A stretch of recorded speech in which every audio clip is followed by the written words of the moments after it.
ఈరోజు దేవుని మాట సామెతల గ్రంథము 16వ అధ్యాయం 8వ వచనం.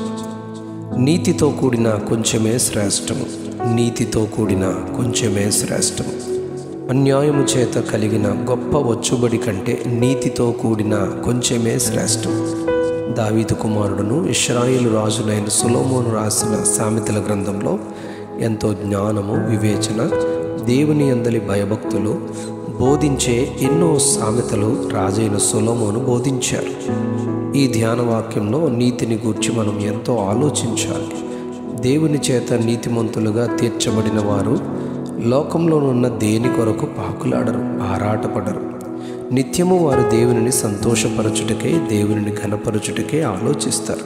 సామెతల గ్రంథం 15వ అధ్యాయం 16వ వచనంలో నెమ్మది లేకుండా విస్తారమైన ధనముండుట కంటే యెహోవా యందలి భయభక్తులతో కూడి కొంచెము కలిగి ఉండుట మేలు అంటాడు. 37వ కీర్తన 16వ వచనంలో నీతిమంతునికి కలిగినది కొంచెమైనను బహుమంది భక్తిహీనులకున్న ధన సమృద్ధి కంటే శ్రేష్టము అని చెబుతారు.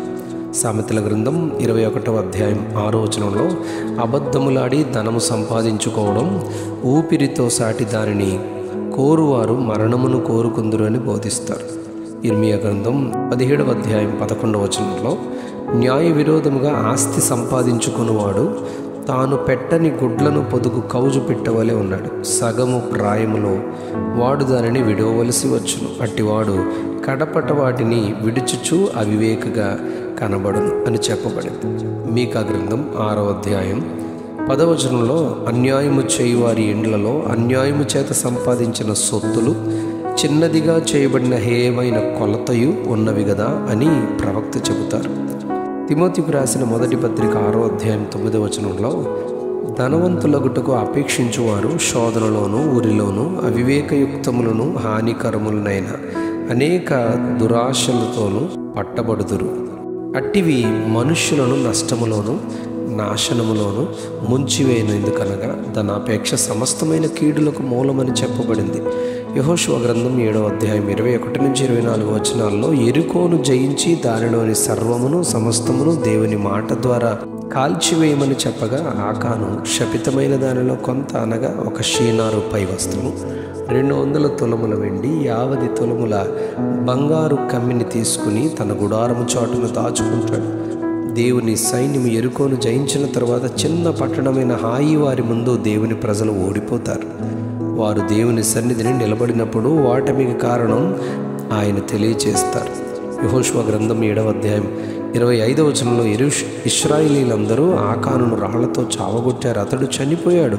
అన్యాయము మన వెనక ఎన్నో అవమానాలు తీసుకొస్తుంది. నీతితో కూడిన కొంచెమే శ్రేష్టం. రాజులు రాసిన 2వ గ్రంథం 5వ అధ్యాయంలో సిరియా రాజు సైన్యాధిపతి అయిన నయమాను ఇక్కడ మనకు కనిపిస్తారు. కుష్టును ప్రవక్త అయిన ఎలీషా వద్దకు వచ్చి చేయుమన్న పనిని చేసి యొర్దాను నదిలో 7 సార్లు మునిగి స్వస్థత పొంది తిరిగి వెళ్తున్న నయమాను వెనుక గెహజీ వెళ్ళి అబద్ధమాడి 4 మణుగుల వెండి 2 జతల బట్టలు తెచ్చుకుంటాడు. కానీ నయమాను పోగొట్టుకున్న కుష్టును గెహజీ పొందుకుంటారు. ధనాశ సమస్తమైన కీడులకు మూలమని చెప్పబడింది. నీతితో కూడిన కొంచెమే శ్రేష్టము. గలతీ పత్రిక 6వ అధ్యాయం 7వ వచనంలో మోసపోకండి, దేవుడు వెక్కిరింపబడుడు, మనుష్యుడు ఏమి విత్తునో ఆ పంటనే కోయును అని పౌలు చెబుతారు. నీతిమంతుడైన యేసయ్యతో నీతి కలిగిన చిన్న సంపాదనైనా అది ఎంతో శ్రేష్టము గనుక నీతి కొరకు ఆకలి దప్పులు గలవారు ధన్యులు, వారు తృప్తిపరచబడుదురన్న మాట మన జీవితంలో నెరవేరునుగాక.